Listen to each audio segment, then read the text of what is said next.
आखिरकार वो दिन आ ही गया जब सरकार को भारतीयों के सवाल का जवाब देना पड़ा, और देना जरूरी भी था, क्योंकि इससे कुछ चीजों का खुलासा भी हुआ है और कई बुद्धिजीवियों का मुंह भी बंद हो चुका है। दरअसल आप सभी जानते हैं कि भारत सरकार ने जब से 114 राफेल जेट्स की डील करी है, तब से पूरी एनडीए सरकार मीडिया, विपक्ष और आम लोगों के निशाने पे आ चुकी है, क्योंकि इस डील में पैसे ही इतने लगाए जा रहे हैं कि लाजमी है कि सवाल तो उठेंगे ही। आपको भी पता है कि 114 राफेल जेट्स खरीदने के लिए भारत सरकार फ्रांस को करीब $36 बिलियन यानी भारतीय रुपयों में बात करे तो लगभग 3.5 लाख करोड़ रुपए देने जा रही है, जो कि भारतीय इतिहास का अब तक का सबसे बड़ा और महंगा रक्षा सौदा माना जा रहा है। इतने पैसों में तो पूरे एमका प्रोग्राम का खर्च निकल जाता।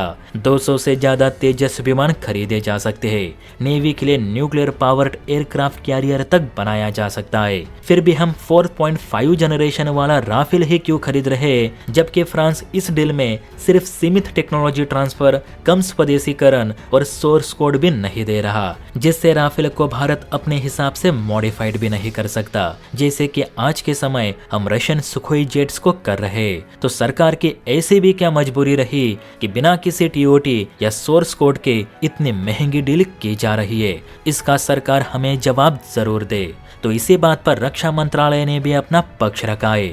सबसे पहले तो रक्षा मंत्रालय ने ये कहा कि इस डील की कीमत ज्यादा है तो जेट्स की संख्या भी पहले से ज्यादा है। आज से 9 साल पहले हमने 59,000 करोड़ रुपयों में 36 राफेल जेट खरीदे थे, वे भी इमरजेंसी खरीद के तहत ही खरीदे थे। आपको याद होगा कि उरी अटैक के बाद रक्षा मंत्री मनोहर पर्रिकर के नेतृत्व में भारत ने इमरजेंसी खरीद के तहत फ्रांस से 36 राफेल जेट्स खरीदे थे। तो उस डील में भी कोई भी टीओटी, सोर्स कोड या मेड इन इंडिया राफेल की बात नहीं हुई थी, क्योंकि उस वक्त अगर इन सब चीजों पर चर्चा या बहस करते रहते तो शायद आज भी वायुसेना के पास राफेल नहीं होते। मंत्रालय का कहना है कि कोई भी देश अपनी तकनीक से विकसित की गई चीज का सोर्स कोड या टीओटी इतनी आसानी से किसी और देश को नहीं देता। हमारी ही बात करें, कल को अगर अमेरिका हमसे ब्रह्मोस खरीदना चाहता है और उसने हमसे ब्रह्मोस के टीओटी या सोर्स कोड मांगा, तो क्या हम अमेरिका को ब्रह्मोस का सोर्स कोड देंगे? मेरे हिसाब से तो कतई नहीं देंगे, क्योंकि ब्रह्मोस भारत का ब्रह्मास्त्र है, जिसकी तकनीक हम किसी के साथ शेयर नहीं करना चाहेंगे। उसी हिसाब से जब हमने अमेरिका के साथ 32,000 करोड़ रुपयों की 31 MQ-9 प्रेडेटर ड्रोन की डील की, तो क्या अमेरिका ने हमें MQ-9 ड्रोन्स की टीओटी दी? नहीं दी ना, बल्कि इसी MQ-9 ड्रोन की टीओटी के लिए भारत करीब 10 साल यानी 1 दशक तक इंतजार करता रहा। इतने लंबे समय तक बातचीत करने के बावजूद अमेरिका ने हमें MQ-9 ड्रोन की टीओटी नहीं दी, ना ही ये ड्रोन भारत में बन रहे। उल्टा इन 10 सालों में MQ-9 की डील भारत को 10,000 करोड़ ज्यादा महंगे में पड़ी, क्योंकि जब बराक ओबामा अमेरिका के राष्ट्रपति थे तब ये डील की होती तो भारत को ये डील 20,000 करोड़ में ही पड़ती। यानी इससे तो साफ है कि कोई भी देश अपनी टीओटी या सोर्स कोड किसी भी देश को इतनी इजीली नहीं देता।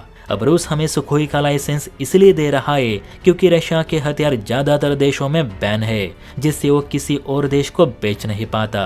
लेकिन वही अगर हथियार भारत बनाता है तो मेड इन इंडिया का टैग लगा के उन्हें दूसरे देशों में बेचे जा सकते हैं, जैसे कि आज के समय हम ब्रह्मोस मिसाइल बेच रहे, जिससे रशिया के हथियार भी एक्सपोर्ट हो रहे और उसे पैसे भी मिलते हैं। तो इसलिए रशिया अपने किसी भी हथियार की टीओटी या सोर्स कोड भारत को देने के लिए हमेशा तैयार रहता है।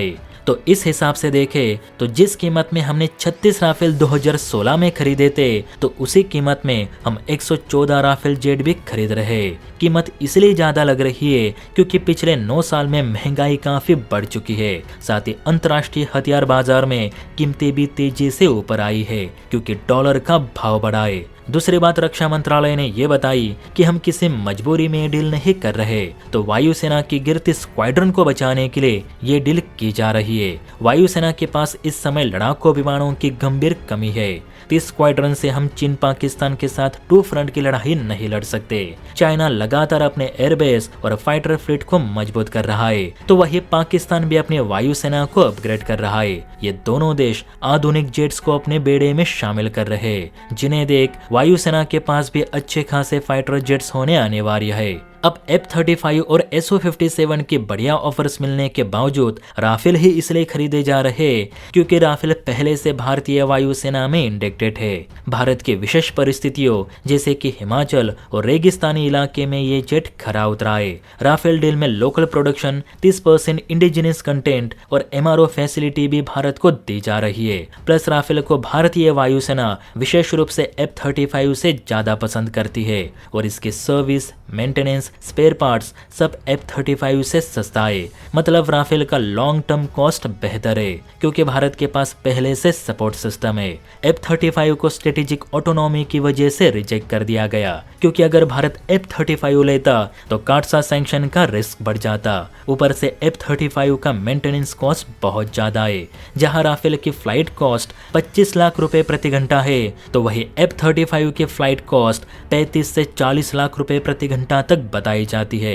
ऊपर से F-35 एक ओवरकिल जेट है, यानी ये पहाड़ी इलाकों में अपनी स्टेल्थनेस खो देता है, जबकि वही राफेल इन इलाकों में साइलेंट किलर की तरह काम करता है। और सबसे बड़ी बात, जहां राफेल में 30% कलपुर्जे भारत में बने लगेंगे, वहां अमेरिका F-35 का टायर भी भारत में असेंबल करने को तैयार नहीं। और सबसे गोपनीय बात कि F-35 की पूरी जानकारी चाइना पहले ही चुरा चुका है जब उसने J-20 बनाया था, यानी ये जेट चीन के खिलाफ किसी काम का नहीं, जबकि राफेल की कोई भी जानकारी चाइना के पास मौजूद नहीं। इसलिए तो एयरफोर्स राफेल को ज्यादा तवज्जो दे रही है और इस डील से खुश भी है, वरना अभी तक तो एयरफोर्स ने अपनी नाराजगी दिखाई होती, जैसे कि तेजस की लेट डिलीवरी को लेकर दिखाती है। और इस डील से तेजस या एमका प्रोग्राम पर कोई भी असर नहीं पड़ने वाला।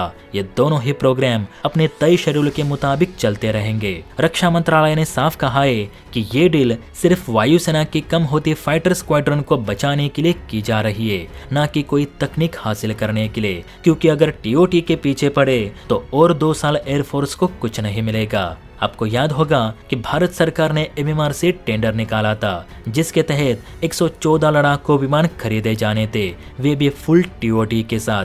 लेकिन इस MMR से टेंडर को लॉन्च करके 5 साल से ज्यादा का समय हो चुका है, लेकिन किसी भी देश ने अपनी TOT भारत के साथ शेयर करने पर सहमति नहीं दिखाई। सब देशों को ये $1 बिलियन का टेंडर तो चाहिए था, लेकिन कोई भी अपनी तकनीक भारत के साथ शेयर नहीं करना चाहता। इसलिए इतने सालों बाद भी ये टेंडर कभी फाइनल नहीं हो पाया और यही वजह है कि भारत सरकार अब और समय ना गवाते हुए जल्द से जल्द राफेल खरीदना चाहती है। और वैसे भी ये डील सिर्फ मंजूर हुई है, ना कि फाइनल। तो फाइनल होते होते इसमें और भी बदलाव हो सकते हैं। शायद 30 के बजाय 50% भारतीय कलपुर्जे राफेल में लगे, या ये भी हो सकता है कि फ्रांस राफेल में ब्रह्मोस को इंटीग्रेट करने की भी परमिशन दे।